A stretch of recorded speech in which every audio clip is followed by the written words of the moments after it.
Welcome to this explainer. Honestly, I am absolutely thrilled to dive into today's topic with you all, because we're looking at one of the wildest, most fascinating fan-generated what-if crossovers on the internet right now. We are literally pitting the sci-fi shape-shifting optimism of Ben Tennyson against the grim, traumatic, and honestly terrifying world of Attack on Titan. It's just a massive clash of two totally different universes, and I can't wait to get into it. So here's a quick look at our agenda for today. We're going to kick things off with the ultimate crossover, break down Ben's alien arsenal, and then look at the Titan threat. After that, we'll dive deep into Eren's dark psychology, and finally answer the big question, who wins the war?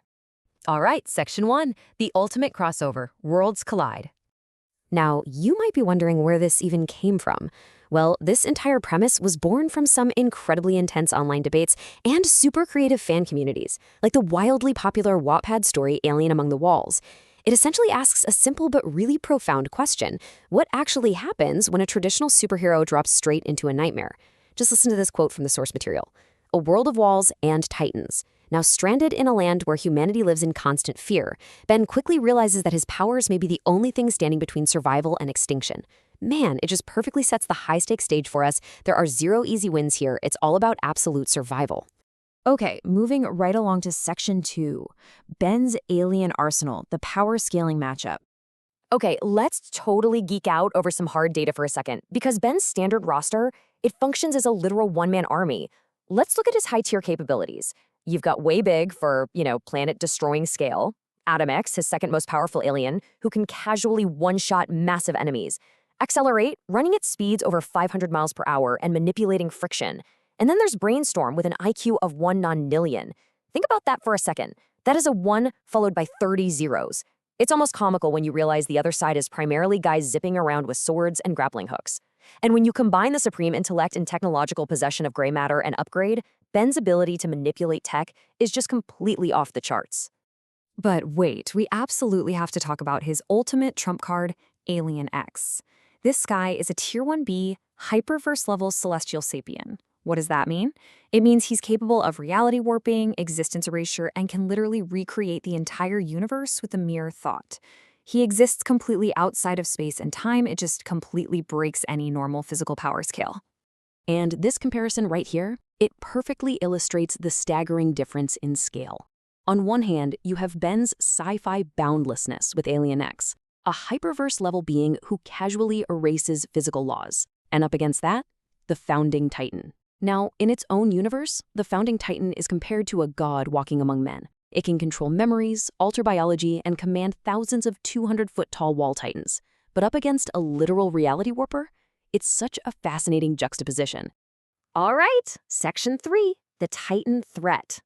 Flesh, blood, and lure. Okay, so here is where we need to take a hard tonal pivot, because as we dive deeper, we have to realize that raw power cannot easily solve deep systemic trauma. The big question is, can Humongosaur simply punch his way to peace? Like if Ben turns into a giant dinosaur and just crushes the Titans, is the true threat actually gone? Does that fix the world? This really forces us to step away from your basic versus battle logic and step straight into the grim historical tragedy of the Eldian people. To really grasp this grim reality, let's look at the horrific history of the Smiling Titan. This timeline of the tragedy of Dina Fritz is absolutely heartbreaking. Dina and her husband Grisha were oppressed Eldians forced into ghettos by the Marley government. They tried to fight back, but in a brutal twist, they were betrayed by their own son Zeke. For their treason, they were exiled and dragged off to Paradise Island. And there, Dina was injected with Titan serum, violently transforming her into the nightmare-inducing Smiling Titan. They are victims of a brutal geopolitical war.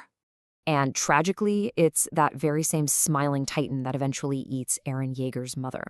5 years later, Eren unlocks the Founding Titan's power and directs a horde of surrounding Titans to tear the Smiling Titan apart, fulfilling his revenge. But knowing Dina's tragic backstory, that she was a victim of oppression, transformed entirely against her will, it makes Eren's eventual revenge feel deeply hollow and incredibly morally complex. He didn't just kill a monster, he killed a victim. Which brings us to Section 4, Eren's dark psychology, the real clash. If Ben Tennyson actually wants to save this world, he's going to have to confront the mind of its protagonist. So we really need to ask this critical question drawn straight from our Psychogus source material. Did Eren Yeager turn evil, or was his trajectory to global catastrophe embedded in his personality all along? To figure that out, let's do a quick psychological deep dive. When we look at Eren's profile through the lens of the big 5 personality traits, we see right away that he is not some simple cartoonish villain. He actually scores high in conscientiousness, showing exceptional dutifulness and determination under pressure. He's got high extroversion and openness, meaning he's highly driven, socially oriented, and willing to learn new tactics, like Annie's fighting moves. But look at his neuroticism. It is sky high, revealing immense emotional instability, anger, and impulsivity. And his agreeableness is moderate. He cares deeply, but only for his specific in-group, which makes him highly stubborn and fiercely defensive. And that brings us to his Myers-Briggs typology. Eren's psychology fundamentally reorganized under severe trauma. He shifted from an impulsive, angry kid to an INFJ, an NI-dominant personality. Basically, this psychological structure means he became hyper-focused on an inevitable future end state. He transformed into a deterministic, fatalistic architect. He purposefully used relational calculation, or extroverted feeling, to push his friends away, distancing them from the moral culpability of the horrific things he felt he had to do. So we are looking at 2 entirely different moral realities clashing here. On one side, you have the traditional hero, Ben Tennyson. He operates on a standard moral compass, fighting villains to protect the innocent and uphold the status quo of peace. But on the other side, you have the sacrificial authoritarian, Eren Yeager. Eren operates on the deeply internalized vision of inevitability, and he is literally willing to trample global humanity just to secure freedom for his specific tribe. It's wild to think about. How does a traditional hero like Ben even begin to reason with someone locked into that extreme mindset? Let's wrap things up with Section 5. Who wins the war? All right, let's combine the physical power scaling strategies with the psychological realities we just talked about.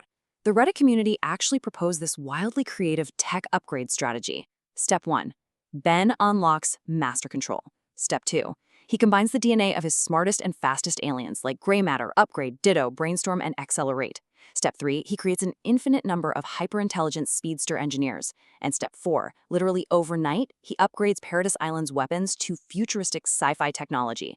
It completely neutralizes the technological gap of the Attack on Titan universe without needing to eradicate the outside world. How cool is that? But we do have to remind ourselves of the unpredictable variables here. Because despite Ben's overwhelming stats, the stealthy nature of chitin shifters poses a massive, massive threat. You've got the Colossal Titan's instant nuclear transformation, the Warhammer Titan fighting from a crazy underground crystal defense, the Beast Titan's spinal fluid mind control, though, to be fair, Ben's Wildvine DNA could potentially resist that. Then there's the Founding Titan's memory-wiping capabilities, and perhaps the biggest hurdle of all, the moral weight. Once Ben realizes that every pure Titan is actually a trapped human being, can he still justify destroying them? It makes this a uniquely harrowing battlefield for a hero who usually just punches bad guys. So, I want to leave you with this final provocative thought. In a world built on systemic trauma and moral relativism, can a god-tier hero from the stars actually save humanity? Or would he just change the nature of their destruction? It's an absolutely fascinating question that really tests the true limits of absolute power against absolute despair. Thank you so much for joining me on this explainer today. I really hope this gave you a whole new perspective on both of these incredible universes. Keep learning, keep questioning, and I'll catch you next time.